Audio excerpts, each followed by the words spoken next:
आपको अगर UPSC clear करना है तो 2-3 बातें मेरी गांठ बांध के एकदम रट लीजिए, माला की तरह जप लीजिए इसको। पहला काम क्या है, आपको पढ़ने की आदत विकसित करनी है, बहुत सारी किताबें पढ़नी है आपको। दूसरा, आपको किताबों को पढ़ने साथ धारणा बनाना बहुत जरूरी है, क्योंकि जिस लैंग्वेज में आपने किताब पढ़ी है उस लैंग्वेज में क्वेश्चन नहीं आना है, क्वेश्चन किसी और तरह से आएगा। अगर आपने उसको पढ़ के अपनी धारणा निर्मित नहीं करी है तो आप उस प्रश्न का जवाब नहीं दे पाइएगा, जबकि उसका जवाब उसी में पढ़ रखा है आपने। और तीसरी बात, आपको एक्सप्रेसिव होना पड़ेगा, अभिव्यक्ति आपको अच्छी रखनी पड़ेगी, अपनी शब्द संचयन अच्छा रखना पड़ेगा, वाक्य विन्यास अच्छा रखना पड़ेगा। और ये सब कुछ किताब पढ़ते समय अपने आप आपका दिमाग लेते रहता है।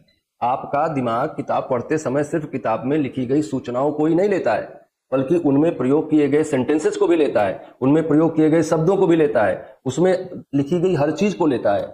तो अगर आप रीडिंग और राइटिंग इन दो चीजों से भाग रहे हैं तो आप यूपीएससी भूल जाइए।